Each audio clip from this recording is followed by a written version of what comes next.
अब देखो last lecture में हमने किसकी बात करी थी? लास्ट लेक्चर में हमने बात करी थी ग्रेविटेशनल फील्ड इंटेंसिटी की, और वहां पे हमने ग्रेविटेशनल फील्ड इंटेंसिटी के फॉर्मूले डिराइव करे थे डिफरेंट डिफरेंट केस के लिए। तो वहां पे हमने रिंग की बात करी थी, डिस्क की बात करी थी, है कि नहीं? अब जो नेक्स्ट टॉपिक हम लोग आज पढ़ने जा रहे हैं उसकी हेडिंग डालो वहां पे, और टॉपिक को हम क्या डिफाइन कर रहे हैं? टॉपिक को हम डिफाइन कर रहे हैं ग्रेविटेशनल पोटेंशियल। अब देखो ग्रेविटेशनल पोटेंशियल का कॉन्सेप्ट बहुत इंपॉर्टेंट है, क्योंकि यहीं से हम किसकी बात करेंगे? एक बार हमने ग्रेविटेशनल पोटेंशियल कैलकुलेट करना सीख लिया तो उसी के बाद हम लोग किसकी बात करते हैं? उसी के बाद हम लोग बात करेंगे वहां पे ग्रेविटेशनल पोटेंशियल एनर्जी की। तो पहले हम बात करेंगे ग्रेविटेशनल पोटेंशियल की, उसकी बाद हम बात करेंगे ग्रेविटेशनल पोटेंशियल एनर्जी की। और ध्यान ना, ग्रेविटेशनल पोटेंशियल कॉन्सेप्ट कुछ कुछ सिमिलर है। कैसे? इलेक्ट्रोस्टैटिक पोटेंशियल से। तो वहां पे इलेक्ट्रोस्टैटिक में भी हमने पोटेंशियल की बात करी थी, ग्रेविटेशन में भी हम किसकी बात कर रहे हैं? पोटेंशियल की बात कर रहे हैं। अब पोटेंशियल को हम डिफाइन कैसे करने जा रहे हैं? तो अब मैं यहां पे क्या बोल रहा हूं? मैं यहां पे बोल रहा हूं कि हमारे पास एक पॉइंट मास है। तो हमारे पास यहां पे एक पॉइंट मास है, और लास्ट क्लास में हम लोगों ने क्या डिस्कस किया था? लास्ट क्लास में हमने डिस्कस किया था कि जब भी कोई पॉइंट मास होगा तो ये अपने चारों ओर एक रीजन क्रिएट कर लेगा, और उस रीजन को हम लोग नाम क्या देते हैं? उस रीजन को हम नाम देते हैं ग्रेविटेशनल फील्ड। तो ये जो पॉइंट मास m है, इसने यहां पे एक ग्रेविटेशनल फील्ड क्रिएट करी होगी। अच्छा, ये ग्रेविटेशनल फील्ड उसने कहां तक क्रिएट करी होगी? तो हमें मालूम होगा कि पॉइंट मास की जो ग्रेविटेशनल फील्ड रहती है वो इंफिनिटी तक चलती है। कि फॉर्मूला क्या था? ग्रेविटेशनल फील्ड इंटेंसिटी का फॉर्मूला था वहां पे gm अपॉन क्या था? r स्क्वायर था। r वहां पे इनफाइनाइट होगा तब जाके ग्रेविटेशनल फील्ड इंटेंसिटी क्या होगी? जीरो होगी। तो यहां पे जो पॉइंट मास है, इसने अपनी ग्रेविटेशनल फील्ड कहां तक क्रिएट करी है? इसने अपनी ग्रेविटेशनल फील्ड क्रिएट करी है इंफिनिटी तक। तो यहां कहीं है तुम्हारा इंफिनिटी। अब देखो, जब हम ग्रेविटेशनल पोटेंशियल की बात कर रहे हैं तो उसका कॉन्सेप्ट क्या है? तो मान लो हमारे पास यहां पे एक ऑब्जेक्ट है और उसका मास m है। अभी हम बात कर रहे हैं कि हमारे पास एक ऑब्जेक्ट है, उसका मास क्या है? m है। और इस m मास को हम कहां से लेके आ रहे हैं? हम इस m मास को हम इंफिनिटी से, जो भी m मास है इसको हम इंफिनिटी से मूव करा रहे हैं। और इंफिनिटी से हम कहां मूव करा रहे हैं? इंफिनिटी से हम मूव करा रहे हैं ग्रेविटेशनल फील्ड में। और ध्यान, हम किसको मूव करा रहे हैं? हम मूव करा रहे हैं यहां पे एक पॉइंट मास m को। अच्छा, अब मैंने क्या बोला है कि हम बात करने जा रहे हैं ग्रेविटेशनल पोटेंशियल की। तो सबसे पहले तुम लोग डेफिनेशन समझो, बाद में मैं इसका फॉर्मूला डिराइव करता हूं। ग्रेविटेशनल पोटेंशियल को हम डिफाइन कर रहे हैं कि अगर हमारे पास एक यूनिट मास है, अगर हमारे पास एक यूनिट मास है और उसको हम इंफिनिटी से कहां लेके आ रहे हैं? उसको हम इंफिनिटी से लेके आ रहे हैं किसी मास की ग्रेविटेशनल फील्ड में। लेकिन जब भी मास मूव करेगा, जब भी मास मूव करेगा तो उसको हम किसकी बात कर रहे हैं? यूनिट मास की। मैंने क्या बोला? अगर हमारे पास एक यूनिट मास है और यूनिट मास को हम मूव करा रहे हैं इंफिनिटी से किसी मास की ग्रेविटेशनल फील्ड में, तो इंफिनिटी से लेके यहां तक लाने में हमने जो वर्क परफॉर्म किया है उसको हम ग्रेविटेशनल पोटेंशियल बोलते हैं। लेकिन जब भी हम यूनिट मास को मूव कराएंगे तो ध्यान रखना है कि जब भी हम यूनिट मास को मूव कराएंगे तो यूनिट मास मूव करना चाहिए without any change in its kinetic energy. Clear लिया? तो ग्रेविटेशनल पोटेंशियल को हम क्या डिफाइन कर रहे हैं? ग्रेविटेशनल पोटेंशियल को हम डिफाइन कर रहे हैं, it is the amount of, या हम इसको बोल सकते हैं it is the work done by the external agent in bringing a unit mass from infinity to a particular point in a gravitational field without changing in its kinetic energy। मैं फिर से repeat कर रहा हूं, मैंने क्या बोला? अगर हमारे पास कोई यूनिट मास है, यूनिट मास का मतलब क्या हुआ? अगर हम SI सिस्टम की बात कर रहे हैं या MK सिस्टम की बात कर रहे हैं तो वहां पे हम 1 kg मास को क्या कराएंगे? मूव कराएंगे। तो हमने क्या किया है? हमने एक यूनिट मास लिया है, यूनिट मास को हम इंफिनिटी से कहां तक लेके आ रहे हैं? किसी पर्टिकुलर मास की ग्रेविटेशनल फील्ड में लेके आ रहे हैं। लेकिन जब भी इस यूनिट मास को हम मूव कराएंगे तो इस यूनिट मास को हमें काइनेटिक एनर्जी को चेंज नहीं होने देना है, यानी जो यूनिट मास है उसकी काइनेटिक एनर्जी में चेंज नहीं होना चाहिए। तो जब भी ये मास मूव करेगा तो किस तरह से मूव करना चाहिए, तो रिजल्ट है वहां पे no change in its kinetic energy. अच्छा, काइनेटिक एनर्जी में अगर कोई चेंज नहीं आ रहा है, काइनेटिक एनर्जी में अगर कोई चेंज नहीं आ रहा है, इसका मतलब है कि उसकी स्पीड या वेलोसिटी क्या हो गई, कांस्टेंट हो गई। वहां पे देखो है कि नहीं वहां पे, और वेलोसिटी अगर कांस्टेंट होगी तो एक्सेलरेशन क्या हो जाएगा, जीरो, और एक्सेलरेशन अगर जीरो होगा तो नेट फोर्स भी वहां पे जीरो आएगा कि नहीं आएगा वहां पे, देखो है कि नहीं वहां पे। तो जब ये चार्ज पार्टिकल मूव करेगा, जब ये मास मूव करेगा तो इस मास को हमें किस तरह से मूव कराना है कि उसकी काइनेटिक एनर्जी में कोई चेंज ना आए। काइनेटिक एनर्जी में अगर कोई चेंज नहीं आ रहा है, इसका मतलब है कि इसकी स्पीड वेलोसिटी कांस्टेंट है, वेलोसिटी कांस्टेंट है तो एक्सेलरेशन जीरो है। तो हम लोग क्या बोलते हैं, यूनिट मास को हमें मूव कराना है इंफिनिटी से किसी पर्टिकुलर पॉइंट तक, लेकिन विदाउट एनी एक्सेलरेशन। उस मास को हमें एक्सेलरेट नहीं होने देना है। तो यूनिट मास को लाने में हम जो वर्क परफॉर्म करते हैं वही उस पॉइंट का क्या होता है, पोटेंशियल होता है। बताओ ये चीज सबको क्लियर हुई कि क्लियर हुई? अब डेफिनेशन क्लियर है तो हम क्या कर रहे हैं, फॉर्मूला डिराइव करने जा रहे हैं। तो यहां पे मैंने क्या बोला, ये एम मास है जिसने ग्रेविटेशनल फील्ड क्रिएट करी है, और अभी हम यूनिट मास को मूव नहीं करा रहे हैं, अभी हम एम मास को क्या कर रहे हैं, मूव करा रहे हैं। अच्छा, जब एम मास को मूव कराओगे तो बताओ ये जो एम मास रहेगा इस एम के ऊपर इस डायरेक्शन में, बताओ ग्रेविटेशनल फोर्स अप्लाई करे नहीं अप्लाई करेगा, और ये जो ग्रेविटेशनल फोर्स है वो इसको क्या कराने की कोशिश करेगा, वो इसको यहां पे एक्सेलरेट करने की कोशिश करेगा। लेकिन अगर हमें इसको एक्सेलरेट नहीं करने देना है तो हमें इतना ही अमाउंट का फोर्स कहां लगाना पड़ेगा, ऑपोजिट डायरेक्शन में अप्लाई करना पड़ेगा। तो बताओ इस डायरेक्शन में एक्सटर्नल फोर्स होगा कि नहीं होगा?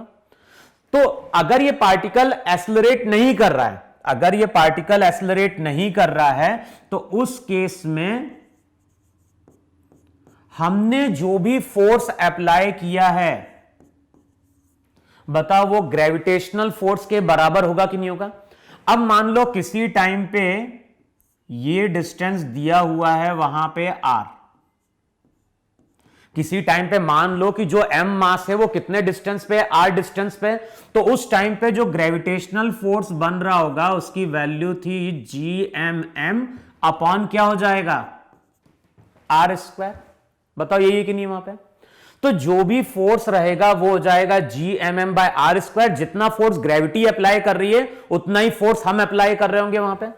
अच्छा, अब ये जो पार्टिकल है, इस पार्टिकल को तो हमें इंफिनिटी से मूव कराना है और किसी पर्टिकुलर पॉइंट तक लेके आना है, और उस पॉइंट तक लाने में जो वर्क होगा वही उस पॉइंट का क्या होगा, पोटेंशियल होगा। तो मान लो इसको हमें कहां तक लेके आना है, तो इसको हमें लेके आना है at a distance r0। Clear? तो जो भी हमारा मास है उस मास को हमें इंफिनिटी से r0 पॉइंट तक हम क्या कर रहे हैं, लेके आ रहे हैं। अब किसी टाइम पे अगर ये मास यहां कहीं है, अगर किसी टाइम पे ये मास यहां कहीं है तो उस टाइम पे इतना फोर्स बन रहा होगा।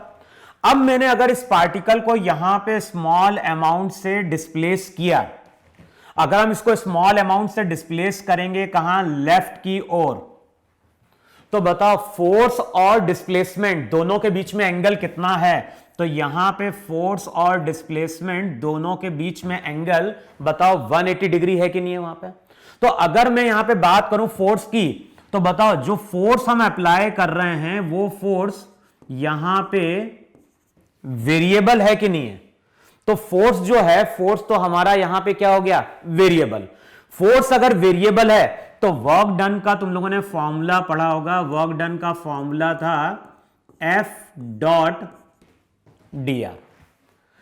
अगर फोर्स वेरिएबल है तो वर्क डन का फॉर्मूला था वहां पे F.dr। अब किसी टाइम पे अगर देखोगे तो एक्सटर्नल एजेंट फोर्स अप्लाई कर रहा है राइट की ओर, डिस्प्लेसमेंट हो रहा है लेफ्ट की ओर, तो दोनों के बीच में एंगल 180 डिग्री है, तो स्मॉल अमाउंट का जो वर्क होगा वो हो जाएगा minus F external into D R. बताओ यही वर्क होगा कि नहीं होगा वहां पे?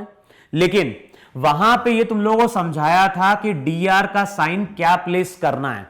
जब भी हम ये वर्क का फॉर्मूला यूज करते हैं एफ डॉट डी आर, तो एक बार जो साइन आता है, एक बार साइन आता है किसके कारण? फोर्स और डिस्प्लेसमेंट के कारण, और दूसरी बार जो साइन आता है वो डिपेंड करता है कि डी आर वो पॉजिटिव लेना है नेगेटिव लेना है। डी आर पॉजिटिव लेते हैं अगर आर बढ़ रहा है। बताओ यहां पे आर घट रहा है तो डी आर का साइन हमें क्या लेके चलना पड़ेगा? डी आर का साइन वहां पे हमें नेगेटिव लेके चलना पड़ेगा। तो डी आर का साइन अगर नेगेटिव लोगे तो जो वर्क डन रहेगा वो हो जाएगा वहां पे माइनस माइनस प्लस, तो ये हो जाएगा F external into D R वहां पे। अब वैल्यू पुट कर दो वहां पे एफ एक्सटर्नल की। एफ एक्सटर्नल की वैल्यू क्या थी? वो वैल्यू थी G M M upon R square into D R. बताओ यही स्मॉल अमाउंट का वर्क है कि नहीं है? और ऐसे तो हमने कई बार उसको डी आर करके मूव कराया होगा। तो टोटल के लिए इसको हम क्या करेंगे? इंटीग्रेट करेंगे, और आर की वैल्यू वेरी करेगी इंफिनिटी से लेके आर नॉट डिस्टेंस तक। अब बताओ जब इंटीग्रेट करने जाओगे तो वर्क डन वहां पे क्या होगा? और ध्यान है ना, ये वर्क किसका हम कैलकुलेट करने जा रहे हैं? ये वर्क कैलकुलेट करने जा रहे हैं एक्सटर्नल एजेंट का। ध्यान रखना है। तो जो वर्क हम कैलकुलेट कर रहे हैं एक्सटर्नल एजेंट का, वो हो जाएगा वहां पे क्या? जी एम एम कॉन्स्टेंट है, ये हो गया 1 upon R square into D R. Limit put करनी है इंफिनिटी से लेके आर नॉट तक वहां पे। अब बताओ जो भी वर्क होगा वो हो जाएगा G M M 1 upon R square का इंटीग्रेशन होता है minus 1 by R. Limit put करनी है वहां पे इंफिनिटी से, लिमिट पुट करनी है इंफिनिटी से लेके आर नॉट तक। तो जो भी हमने वर्क परफॉर्म किया, बताओ लिमिट पुट करोगे तो रिजल्ट हो जाएगा minus G M M by R naught. देखो इतना आएगा कि नहीं आएगा? तो जो भी हमने वर्क परफॉर्म किया वो वर्क परफॉर्म किया minus G M M by R naught. लेकिन ध्यान है ये वर्क किसको लाने में किया गया है? ये वर्क किया गया है एम मास को लाने में। तो एम मास को लाने में हम इतना वर्क परफॉर्म करते हैं, तो यूनिट मास को लाने में कितना वर्क होगा? तो यूनिट मास में अगर कैलकुलेट करना है तो यहां पे हम एम से क्या कर दें? डिवाइड कर दे दोनों साइड। अब ये जो टर्म रहेगी ये हो जाएगी work done by the external agent per unit mass, और जो भी work done by the external agent per unit mass होता है वही उस पॉइंट का क्या होता है? पोटेंशियल होता है। तो पोटेंशियल का फॉर्मूला क्या निकल के आ रहा है? पोटेंशियल का फॉर्मूला निकल के आ रहा है minus G M by R naught. देखो यही पोटेंशियल का फॉर्मूला है कि नहीं है वहां पे? और ध्यान रखना है वहां पे कि ये जो फॉर्मूला है ये फॉर्मूला एप्लीकेबल है किसके लिए? तो ये फॉर्मूला एप्लीकेबल है ओनली फॉर पार्टिकल, क्योंकि फॉर्मूला कहां से आया है? फॉर्मूला फोर्स से आया है। ये फॉर्मूला किसके लिए एप्लीकेबल था? पॉइंट मास के लिए एप्लीकेबल था। तो ये चीज तुम्हें ध्यान रखनी है वहां पे कि जो भी पोटेंशियल है, पोटेंशियल का फॉर्मूला होता है minus G M by R naught. M किसका मास है? एम उस बॉडी का मास है जिसने वहां पे वो ग्रेविटेशनल फील्ड क्या करी है? क्रिएट करी है। तो हमें अगर पोटेंशियल कैलकुलेट करना है तो हमें तो वो बॉडी चाहिए जिसने वो ग्रेविटेशनल फील्ड क्रिएट करी है, और साथ में हमें उस बॉडी से क्या चाहिए? डिस्टेंस चाहिए। तो पोटेंशियल का फॉर्मूला आ गया वहां पे कितना? Minus G M by R naught. अब ये फॉर्मूले को हम यूज करेंगे डिफरेंट केसेस के लिए वहां पे। तो अब सबसे पहला केस वहां पे डिस्कस करते हैं वहां पे, और हम सबसे पहला केस क्या डिस्कस करने जा रहे हैं वहां पे कि पोटेंशियल का जो फॉर्मूला था वो फॉर्मूला तो आ गया minus G M by R. अब इस फॉर्मूले को हमें डिफरेंट केसेस में क्या करना है? अप्लाई करना है। तो मान लो यहां पे हमारे पास एक रिंग है, और जो भी रिंग है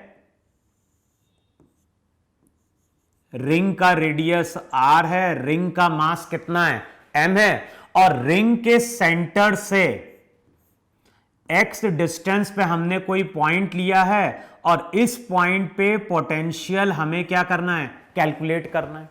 अच्छा ये चीज ध्यान है ना, पोटेंशियल का मतलब वर्क डन है कि नहीं है, work done by the external agent in bringing a unit mass from infinity to a particular point. तो पोटेंशियल वर्क से रिलेटेड है, तो ध्यान है ना, पोटेंशियल कौन सी क्वांटिटी होगी, पोटेंशियल हमारी स्केलर क्वांटिटी होगी।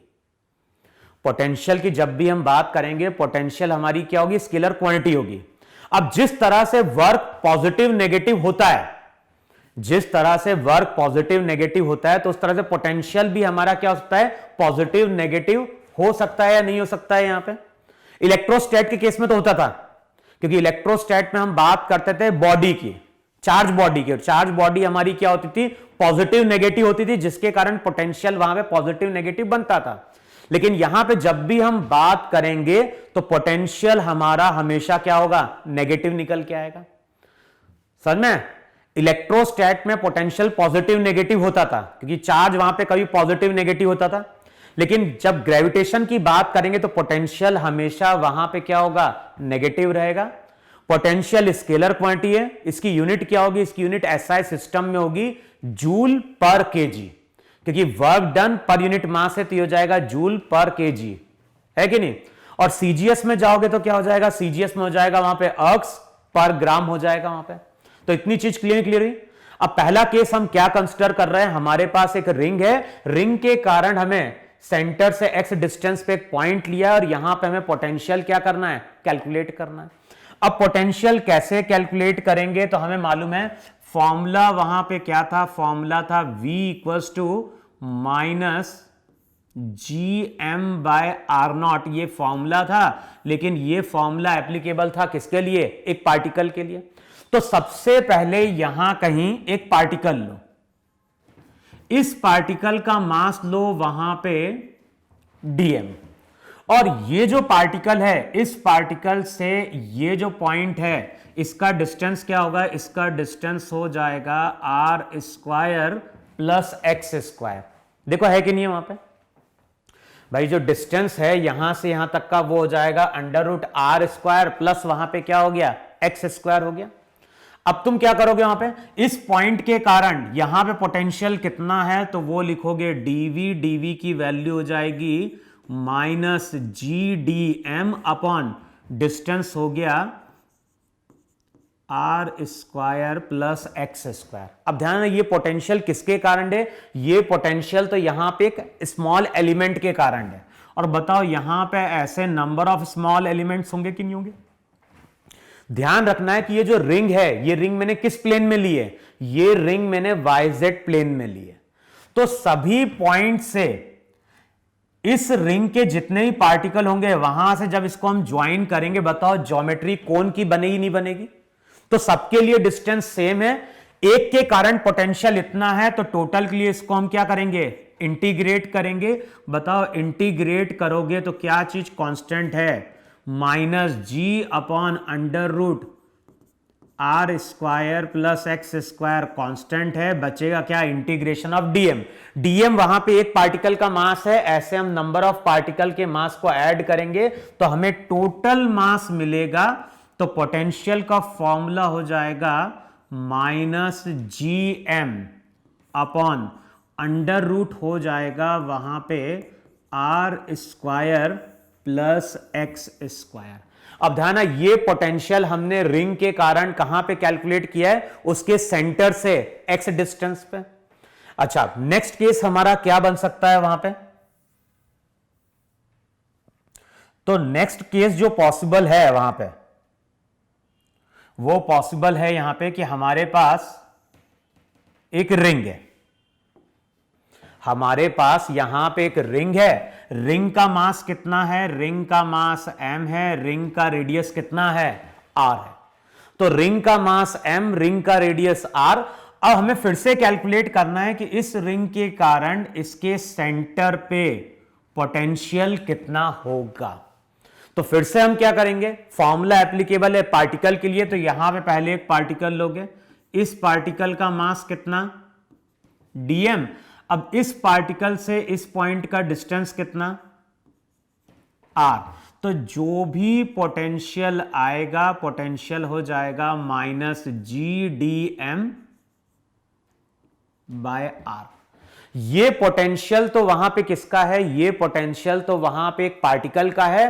अब बताओ ऐसे यहां पे नंबर ऑफ पार्टिकल्स हैं कि नहीं, और इन सभी पार्टिकल के कारण यहां पोटेंशियल बन रहा होगा टोटल के लिए। इसको हम क्या करेंगे, इंटीग्रेट करेंगे। तो इंटीग्रेट करोगे तो v की वैल्यू यहां पे हो जाएगी minus G by R, integration of dm क्या दे देगा। तो बताओ यही पोटेंशियल का वहां पे फॉर्मूला है कि नहीं वहां पे। तो पहले हमने पोटेंशियल डिफाइन किया, फिर हमने पोटेंशियल कैलकुलेट किया रिंग के कारण, कहां पे, उसके सेंटर पे। फिर पोटेंशियल हमने कैलकुलेट किया सेंटर से कुछ डिस्टेंस पे। अब नेक्स्ट जो केस आता है वो लिखो वहां पे, potential due to shell. Next यहां पे हम किसकी बात करने जा रहे हैं, नेक्स्ट यहां पे हम बात करने जा रहे हैं किसकी, शेल की।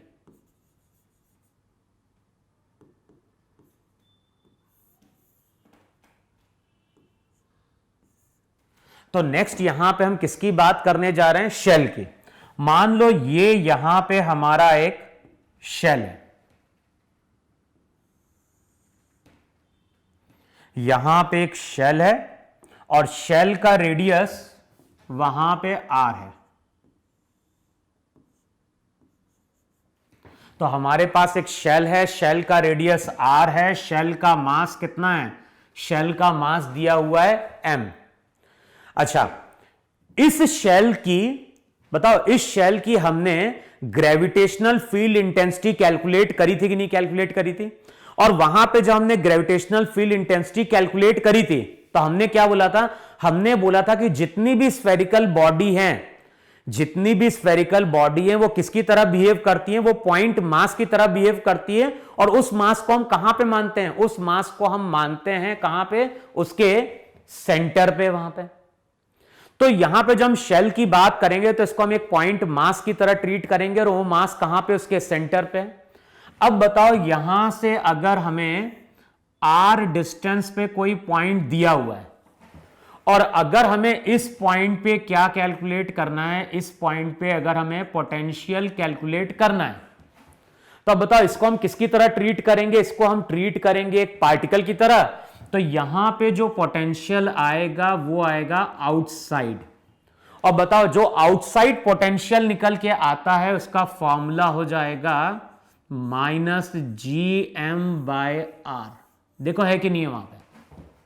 अगर हमने कोई पार्टिकल लिया है या कोई पॉइंट लिया है, पॉइंट लिया है शेल के बाहर, तो उस पॉइंट पे पोटेंशियल का फॉर्मूला होता है minus GM by R। Shell किसकी तरह बिहेव कर रहा है, शेल बिहेव कर रहा है एक पार्टिकल की तरह। पार्टिकल सेंटर पे है और सेंटर से ये डिस्टेंस r है, तो potential minus GM by R होगा कि नहीं होगा वहां पे। अच्छा, मान लो हमने कोई पॉइंट लिया और पॉइंट हमने लिया सरफेस पे। अब मुझे बताना है कि इस पॉइंट पे पोटेंशियल कितना है।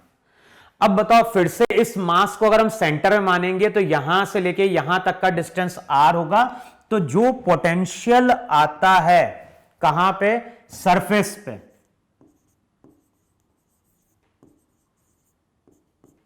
तो जो पोटेंशियल निकल के आता है सरफेस पे उसका फॉर्मूला होता है माइनस GM बाय R। देखो है कि नहीं है, आउटसाइड पोटेंशियल होता है minus GM by R, surface पे पोटेंशियल होता है minus GM by capital R। अच्छा, पोटेंशियल का मतलब क्या है, पोटेंशियल का मतलब ही मैंने क्या बताया, पोटेंशियल का मतलब ही हमने बताया यहां पे कि अगर हमारे पास कोई यूनिट मास है, यूनिट मास कहां पे होगा, इंफिनिटी पे होगा, और इंफिनिटी से हम यूनिट मास को मूव करा रहे हैं।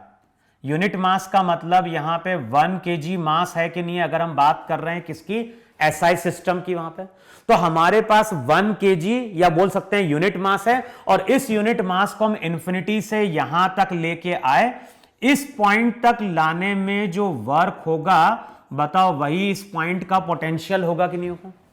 सिमिलरली जब मैंने बोला कि potential at the surface minus G M by R होता है, इसका मतलब है कि फिर से हमने 1 kg मास को इंफिनिटी से कहां मूव कराया है, सरफेस तक मूव कराया।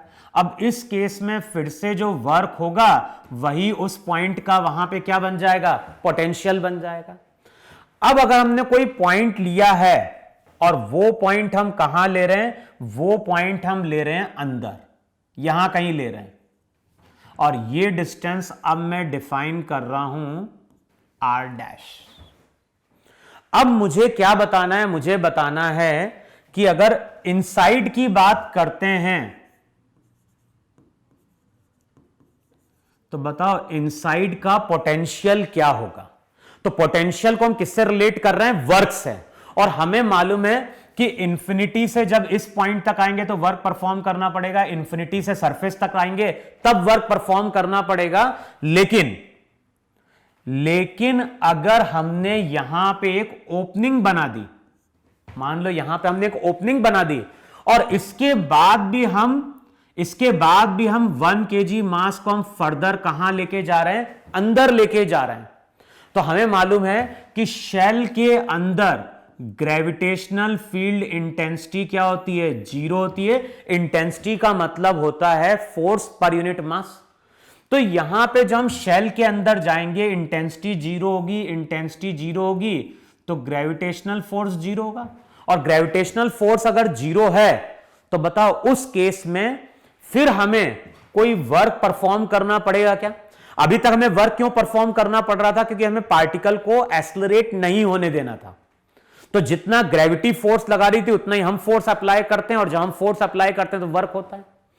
तो यहां पे क्या होता है, इंफिनिटी से यहां तक लाने में तो वर्क हुआ, इसके बाद जब तुम पार्टिकल को फर्दर अंदर लेके जाओगे तो ग्रेविटेशनल फोर्स 0 है। इसका मतलब है कि हमें भी कोई फोर्स लगाना नहीं पड़ेगा, और अगर हमें कोई फोर्स लगाना नहीं पड़ा तो इसका मतलब है कि हमें भी फर्दर कोई वर्क परफॉर्म नहीं करना पड़ेगा। इसका मतलब है कि जो वर्क यहां तक लाने में हुआ है वही वर्क यहां तक लाने में होगा।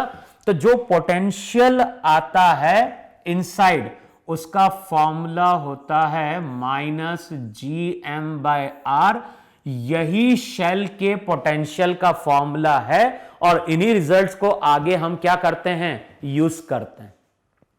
ये रिजल्ट बहुत कुछ सिमिलर है, इलेक्ट्रोस्टैट में ऐसा ही हमने फॉर्मूला डिराइव किया था, और सेम ऐसा ही फॉर्मूला हम ग्रेविटेशन में क्या कर रहे हैं, डिराइव कर रहे हैं, इन फॉर्मूले की बात कर रहे हैं। तो अभी तक हमने बात करी किसकी, अभी तक हमने बात करी यहां पे शेल की। अब नेक्स्ट जो हम बात करने जा रहे हैं वो बात करने जा रहे हैं यहां पे किसकी, हम लोग बात करने जा रहे हैं स्फीयर की। तो नेक्स्ट हेडिंग डालो वहां पे, gravitational potential due to sphere. तो हम बात करने जा रहे हैं किसकी, स्फीयर की। और ध्यान रखना ये रिजल्ट बहुत इंपॉर्टेंट है, आगे जब जाओगे तो ये रिजल्ट कई बार वहां पे क्या किए जाएंगे, यूज किए जाएंगे वहां पे। तो अब देखो यहां पे हमारे पास है फिर से यहां पे एक स्फीयर,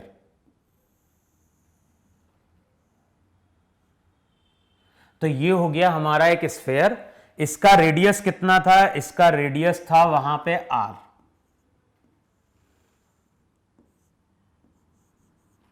इसका मास कितना लिया है, इसका मास m।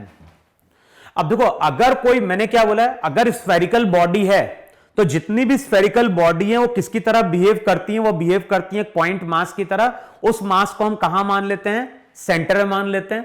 लेकिन ये हमारा एजम्पशन है। क्यों एजम्पशन है, क्योंकि हमारे रिजल्ट वहां पे मैच करते हैं किसके साथ, पार्टिकल के साथ। तो जब हम स्फेरिकल बॉडी के क्वेश्चन सॉल्व करते हैं तो मास को हम कहां मान लेते हैं, हम मान लेते हैं सेंटर पे, और हमारे रिजल्ट वहां पे मैच कर जाते हैं। तो यहां पे अगर मास को हम सेंटर में मानेंगे और यहां पे अगर हम कोई पॉइंट लें r डिस्टेंस पे, और इस पॉइंट पे अगर पोटेंशियल कैलकुलेट करना है तो पॉइंट बाहर है, तो आउटसाइड का पोटेंशियल वहां पे क्या हो जाएगा, आउटसाइड का पोटेंशियल हो जाएगा माइनस GM/R। अच्छा, अब इस रिजल्ट को हम कैसे कैलकुलेट कर रहे हैं। एक तो हमने क्या बोल दिया कि स्फेरिकल बॉडी थी, तो हमने बोल दिया कि मास को मान लो कहां पे, मास को मान लो उसके सेंटर पे। सेंटर से डिस्टेंस r है, तो इस पॉइंट का पोटेंशियल कितना हो गया, इस पॉइंट का पोटेंशियल हो गया -gm/r। एक तो ये तरीका है। दूसरा तरीका क्या है, अभी हमने शेल की बात करी है। अच्छा, एक चीज ध्यान रखना है, जो भी हम रिजल्ट डिराइव कर रहे हैं, रिजल्ट डिराइव करने का तरीका वही था। जैसे वहां पे जब हमने शेल ली थी तो शेल को हमने एक रिंग माना था, रिंग के कारण वहां पे ग्रेविटेशनल फील्ड इंटेंसिटी कैलकुलेट करी थी, तो सेम रिजल्ट यहां पे जो हमें कैलकुलेट करना है तो शेल को नंबर ऑफ रिंग्स कंसीडर करना है। रिंग के कारण जब इंटीग्रेट करते हैं तो पोटेंशियल का फॉर्मूला वही निकल के आता है। तो हमने इससे पहले इंटीग्रेट नहीं किया, हमने सिंपली वही रिजल्ट फिर से यूज कर लिया कि शेल है तो शेल के मास को हमने सेंटर में मान लिया और रिजल्ट हमारा क्या करता है, मैच कर जाता है। तो उसके थ्रू हमने क्या किया था, शेल का रिजल्ट डिराइव किया था। अब मैं अगर तुमसे बोलता हूं कि स्फीयर के केस में भी मास को अगर हम सेंटर में मान लें और पोटेंशियल कैलकुलेट कर लें तो रिजल्ट हो जाएगा कितना, -gm/r हो जाएगा। दूसरा तरीका ये भी है वहां पे कैलकुलेट करने का, और देखो दूसरा तरीका क्या है कैलकुलेट करने का। अगर हमें r डिस्टेंस पे, देखो अगर हमें r डिस्टेंस पे पोटेंशियल कैलकुलेट करना है,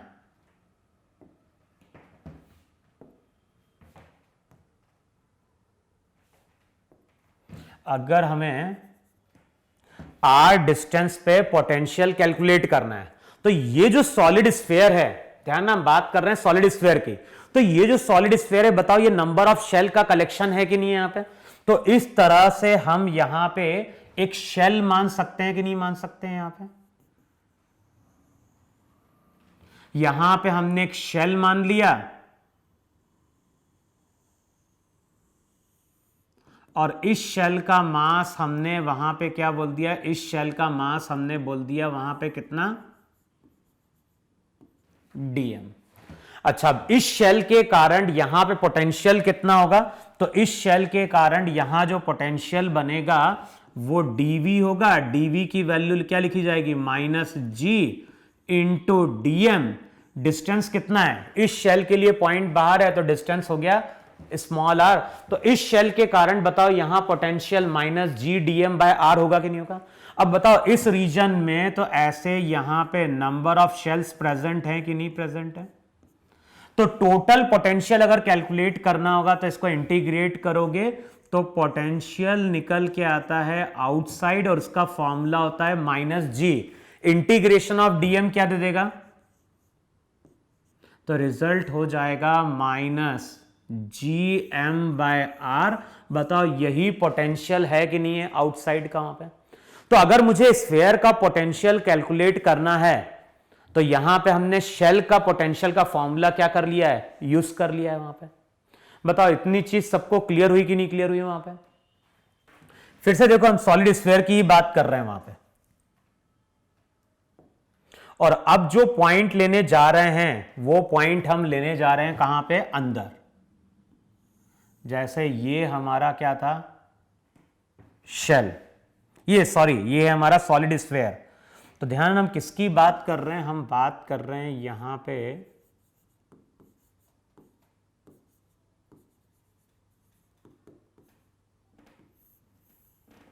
तो अभी हम यहां पे बात कर रहे हैं किसकी, सॉलिड स्फीयर की। इसका रेडियस कितना लिया था हमने, r। इसका मास कितना है, m। अभी हमने पोटेंशियल कैलकुलेट किया था आउटसाइड। सरफेस की अगर बात करोगे तो नंबर ऑफ शेल का फिर से कलेक्शन मानोगे, फॉर्मूला जब इंटीग्रेट करोगे तो -gm/R आ जाएगा वहां पे। तो अब मैं क्या कैलकुलेट करने जा रहा हूं, अब मैं कैलकुलेट करने जा रहा हूं पोटेंशियल कहां पे। अब जो पॉइंट हम लेने जा रहे हैं वो पॉइंट लेने जा रहे हैं अंदर। तो हमें क्या करना है, इस स्फीयर के कारण, इस सॉलिड स्फीयर के कारण सेंटर से r डिस्टेंस पे हमें क्या करना है, पोटेंशियल कैलकुलेट करना है।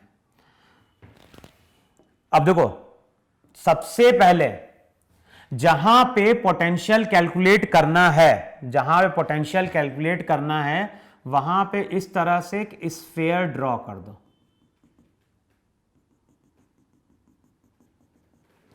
तो जिस जगह हमें पोटेंशियल कैलकुलेट करना है उस रेडियस का हमने वहां पे क्या किया, एक शेल या एक स्फीयर वहां पे हमने क्या किया, ड्रॉ किया। अच्छा, अब अगर तुम देखोगे ये जो मैंने रेड कलर का एक शेल या ड्रॉ किया है, स्फीयर ड्रॉ किया है, ये जो लाइन होगी ये पूरे सॉलिड स्फीयर को दो रीजन में क्या कर रही है, डिफाइन कर रही है।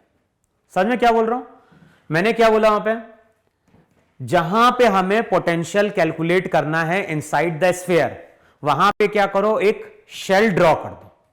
अब ये जो मैंने रेड कलर का शेल ड्रॉ किया है वो इस सॉलिड स्फीयर को दो रीजन में क्या कर रहा है, डिफाइन कर रहा है। इसको बोलो रीजन 1, इसको बोलो रीजन 2।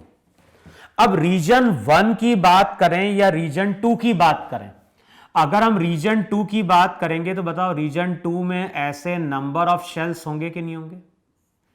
सबके कारण इस पॉइंट पे क्या बन रहा होगा, पोटेंशियल बन रहा होगा। सिमिलरली अगर हम रीजन 1 की बात करें तो बताओ रीजन 1 में भी ऐसे नंबर ऑफ शेल्स होंगे कि नहीं होंगे? इनके कारण भी यहां पे क्या बन रहा होगा, पोटेंशियल बन रहा होगा। तो जो मैंने रेड कलर की लाइन ड्रॉ करी है वो लाइन स्फीयर को दो पार्ट में क्या कर रही है, डिवाइड कर रही है, या दो रीजन में डिफाइन कर रही है, डिवाइड कर रही है। यहां पे भी शेल्स होंगे, यहां पे भी शेल्स होंगे, केवल डिफरेंस क्या है, इस रीजन में जो शेल प्रेजेंट हैं उनके लिए पॉइंट क्या होगा, बाहर लाई करेगा, और इस रीजन में जो शेल है उसके लिए पॉइंट कहां लाई कर रहा होगा, अंदर लाई कर रहा होगा। इन सबके कारण वहां बन रहा होगा पोटेंशियल। तो इन शेल्स के कारण यहां जो पोटेंशियल बना वो V1 बना, और इनके कारण जो पोटेंशियल बना वो कितना बना, V2 बना। और अब हमें करना क्या है, अब हमें दोनों के यहां पे जो शेल्स हैं उनके कारण जो पोटेंशियल है V2 कैलकुलेट करेंगे, यहां पे जो शेल्स हैं उनके कारण पोटेंशियल V1 कैलकुलेट करेंगे। तो जो टोटल पोटेंशियल आएगा बताओ वो V1 प्लस V2 आएगा कि नहीं आएगा? अब सबसे पहले हमें क्या कैलकुलेट करना है, सबसे पहले हमें कैलकुलेट करनी है डेंसिटी। तो डेंसिटी क्या होती है, डेंसिटी होती है मास पर यूनिट वॉल्यूम। तो ये जो m मास है बताओ कितने वॉल्यूम में डिस्ट्रीब्यूटेड है, तो वो डिस्ट्रीब्यूटेड है 4/3 पाई r क्यूब में। अब डेंसिटी की हमें जरूरत पड़ेगी, और क्यों जरूरत पड़ेगी, क्योंकि अब यहां पे हम नंबर ऑफ शेल्स की बात कर रहे हैं। तो सबसे पहले हम लोग क्या कर रहे हैं यहां पे, तो सबसे पहले हम यहां पे एक शेल ले रहे हैं।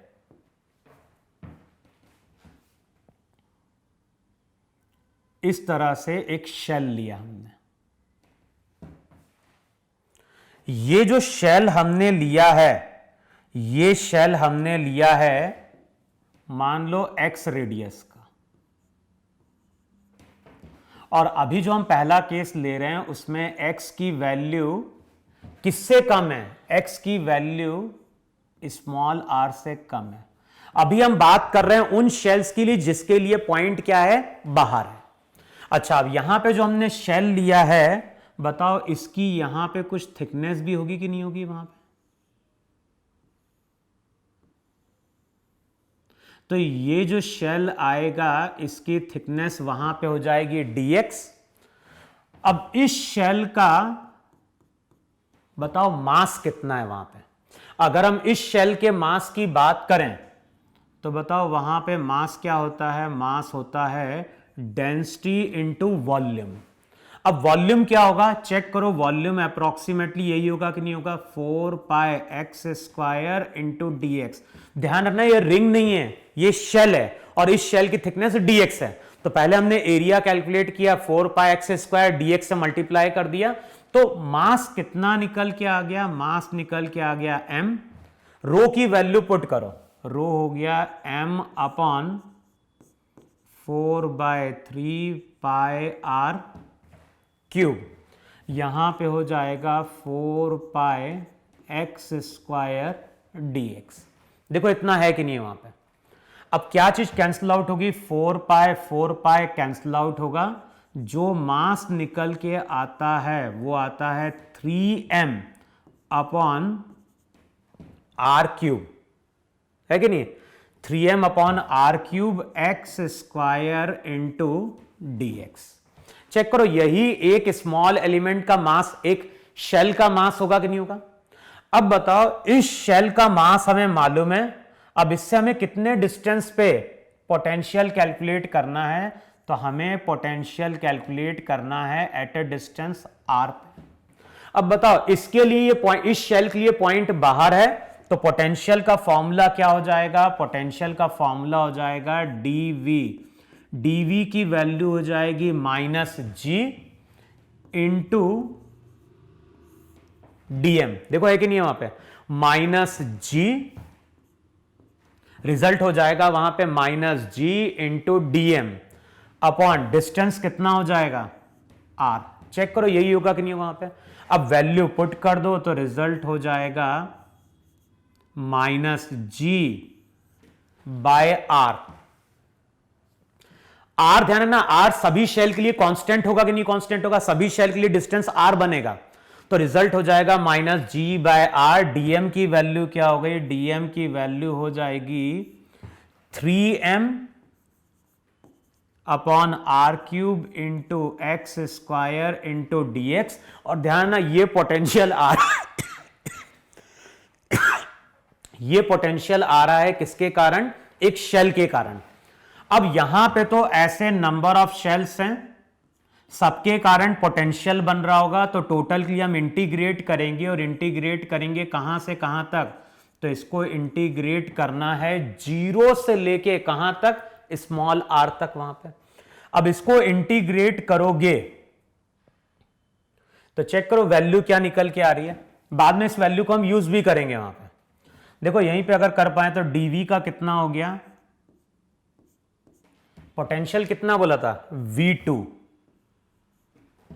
अच्छा, क्या चीज कांस्टेंट है? तो चेक कर लो वहां पे -3gm। चेक करो -3gm upon r cube into small r। X square का इंटीग्रेशन हो जाएगा x cube by 3, limit put कर देना 0 से लेके r तक वहां पे। अब बताओ, लिमिट अगर पुट करोगे तो यहीं पे सिंप्लीफाई कर देते हैं वहां पे। ये 3 कैंसिल आउट होगा, r क्यूब एक r कैंसिल आउट होगा, तो रिजल्ट आ जाएगा -gm। देखो -gm into r square by r cube. Check करो ये पोटेंशियल बन रहा है क्या? रीजन 2 में जितने भी शेल हैं उसके कारण ये पोटेंशियल बन रहा है r डिस्टेंस पे। देखो इतना बन रहा है कि नहीं बन रहा है वहां पे, है ना? एक्स स्क्वायर का एक्स क्यूब बाय 3 वो कैंसिल आउट हो गया, -gm बाय r क्यूब। देखो ये बन रहा है। तो ये पोटेंशियल हमने कैलकुलेट किया है उन शेल्स के लिए जो शेल्स कहां थे, जो शेल्स, ये पोटेंशियल हमने कैलकुलेट किया है उन शेल्स के लिए जिनके लिए पॉइंट क्या था? बाहर था। फिर से हम क्या कर रहे हैं? नेक्स्ट केस जो कंसीडर कर रहे हैं,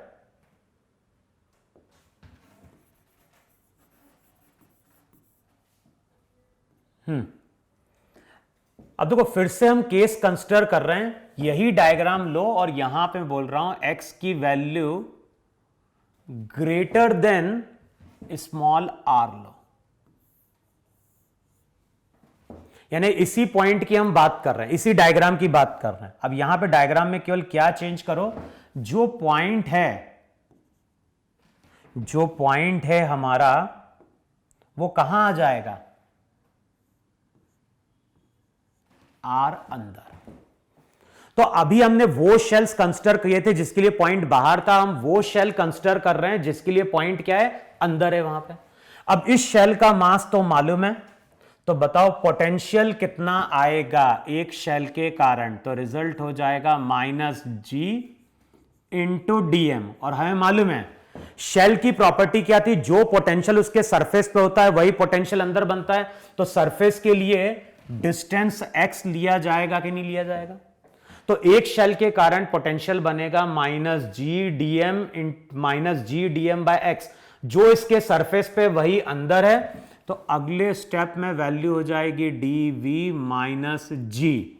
डीएम की वैल्यू पुट करो, डीएम की वैल्यू पुट करोगे तो ये हो जाएगा 3m बाय आर क्यूब, एक x कैंसल आउट होगा। देखो चेक करो है कि नहीं है। तो ये पोटेंशियल बन रहा होगा एक शेल के कारण। और बताओ इस रीजन में अब यहां पे ऐसे नंबर ऑफ शेल्स हैं कि नहीं है, सबके कारण इस पॉइंट पे पोटेंशियल बन रहा होगा। टोटल के लिए हम इंटीग्रेट करेंगे और अब इंटीग्रेट करोगे तो x की वैल्यू स्मॉल r से लेके कहां तक जाएगी, वो जाएगी कैपिटल R तक। अब इंटीग्रेट करो, इस पोटेंशियल को हमने नाम दिया है कितना, V1।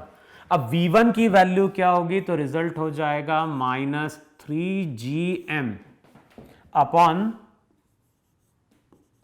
Are cube. देखो है कि नहीं वहां पे। और ये हो जाएगा x का integration x square by 2। Limit put कर रहा हूं मैं डायरेक्ट, तो लिखूंगा R square minus R square divided by 2। देखो चेक करो इतना बन रहा है कि नहीं बन रहा है वहां पे। देखो आ रहा है कि नहीं आ रहा है इतना। जो पोटेंशियल आएगा एक शेल के कारण जो सरफेस पे वही अंदर आएगा, तो x हो जाएगा रिजल्ट वहां पे।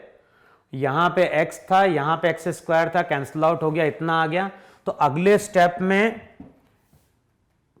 v1 कितना आ गया, v1 तो हो जाएगा -3gm upon 2r cube, -3gm upon 2r cube. यहां पे हो जाएगा R square minus R square. देखो है कि नहीं है वहां पे। और हमें क्या कैलकुलेट करना है, हमें तो कैलकुलेट करना है वहां पे टोटल पोटेंशियल। तो टोटल पोटेंशियल वहां पे V1 प्लस V2 है कि नहीं है वहां पे। अब दोनों को ऐड करो जरा, तो वैल्यू क्या हो जाएगी वहां पे, ये वैल्यू आ रही है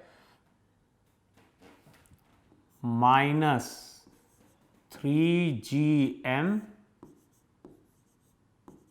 बाय 2r क्यूब, ब्रैकेट में हो गया R square minus R square. और दूसरा पोटेंशियल वहां पे हो जाएगा -gm by R cube into R square. देखो है कि नहीं है वहां पे। अच्छा क्या चीज यहां पे हम कांस्टेंट ले लें वहां पे, बोलो यहां पे अब क्या चीज तुम कांस्टेंट ले सकते हो। तो पहले तो चेक करो क्या चीज बाहर ले लें, -gm बाय आर क्यूब बाहर निकाल लो। बताओ -gm बाय आर क्यूब बाहर निकाल लिया तो यहां पे क्या बचा, 3/2 R square minus 3/2 R square. और माइनस साइन निकालोगे तो यहां पे प्लस हो जाएगा कितना, आर स्क्वायर। देखो चेक करो ये बन रहा है कि नहीं बन रहा है यहां पे वैल्यू।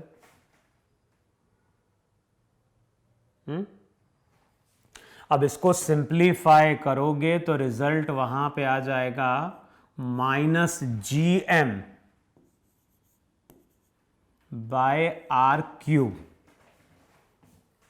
माइनस साइन यहां से बाहर निकाल लिया तो ये तो वही रहेगा, यहां पे प्लस। देखो सही लिखा है नहीं लिखा वहां पे। अब रिजल्ट क्या हो जाएगा, रिजल्ट हो जाएगा 3/2 कैपिटल आर स्क्वायर, ये हो गया 1 माइनस 3/2। तो चेक करो ये माइनस आर स्क्वायर बाय 2 आ रहा है कि नहीं आ रहा है वहां पे। देखो इतना बन रहा है कि नहीं बन रहा है।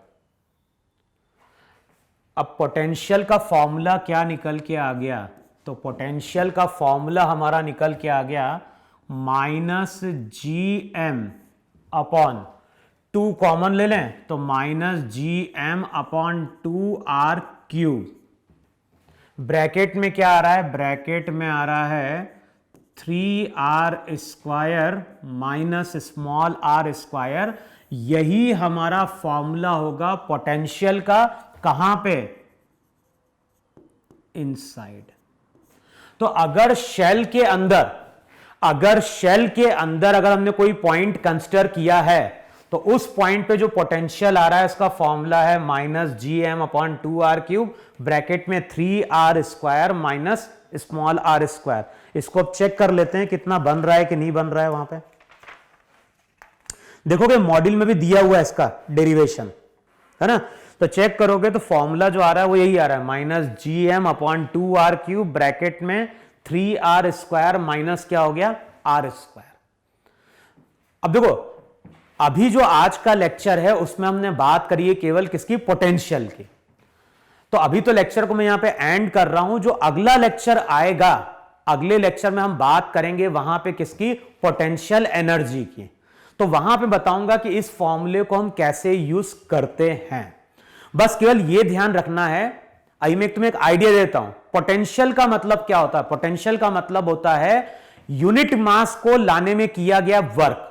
अगर हम यूनिट मास को नहीं लेके आ रहे हैं और यूनिट मास की जगह अगर हम एम मास को लेके आते हैं तो एम मास को लाने में जो वर्क होता है वही उस पॉइंट की क्या होती है, पोटेंशियल एनर्जी होती है। समझ में मैंने क्या बोला? मैंने बोला यूनिट मास को लाने में जो वर्क होता है इंफिनिटी से पर्टिकुलर पॉइंट तक, वो उस पॉइंट का पोटेंशियल होता है। लेकिन अगर हम इंफिनिटी से यूनिट मास को नहीं लेके आ रहे होते, कोई एम मास को लेके आ रहे होते, तो उस केस में जो हम वर्क परफॉर्म करते वही उस पॉइंट की क्या होती है, पोटेंशियल एनर्जी होती है। या फिर पोटेंशियल एनर्जी को हम कई बार ये भी डिफाइन करते हैं कि देखो जो भी सिस्टम बना है, जो भी सिस्टम बना है, हम ये मानते हैं कि वो सभी पार्टिकल कहां पे थे, इंफिनिटी पे थे। वो सभी बॉडी हमारी इंफिनिटी पे थी। तो पोटेंशियल एनर्जी को कई बार यह भी डिफाइन किया जाता है कि इंफिनिटी से हम लाके वो सिस्टम क्या कर रहे हैं, फॉर्म कर रहे हैं। तो इंफिनिटी से लाके उस सिस्टम को फॉर्म करने में हमने जो वर्क परफॉर्म किया वही उस सिस्टम की क्या होती है, पोटेंशियल एनर्जी होती है। तो मैंने तुम्हें पोटेंशियल एनर्जी की डेफिनेशन बताई है। अब तुम लोगों को करना क्या है, पोटेंशियल के तो फॉर्मूले चेक करना है। इस फॉर्मूले को तो हमेशा तुम्हें याद रखना है। इस फॉर्मूले को यूज करके कई बार आईआईटी में क्वेश्चन आया है। कैसे यूज करना है इस फॉर्मूले को, वो अगले लेक्चर में हम लोग क्या करेंगे, डिस्कस करेंगे। तो अभी तुम्हें करना क्या है, पोटेंशियल की थ्योरी जाके पढ़नी है, शेल का केस देखना है, स्फीयर का केस देखना है और थोड़ा पोटेंशियल एनर्जी आगे पढ़ के देखना है। और ध्यान, बहुत कुछ फॉर्मूले इलेक्ट्रोस्टैट के समान है। वहां पे याद होगा इलेक्ट्रोस्टैट में हम फॉर्मूला यूज करते थे, ग्रेविटेशनल फील्ड इंटेंसिटी का क्या था, -dv/dr था कि नहीं था, E का। तो सेम फॉर्मूला यहां पे भी क्या होता है, एप्लीकेबल होता है। तो अगली क्लास में उस फॉर्मूले को भी हम रिलेट कर लेंगे और उस फॉर्मूले से रिलेटेड कुछ क्वेश्चन सॉल्व करेंगे। उसके बाद हम आगे किसकी बात करेंगे, पोटेंशियल एनर्जी की बात करेंगे। ठीक है, तो इतना तुम लोग अब नोट डाउन कर लो वहां पे।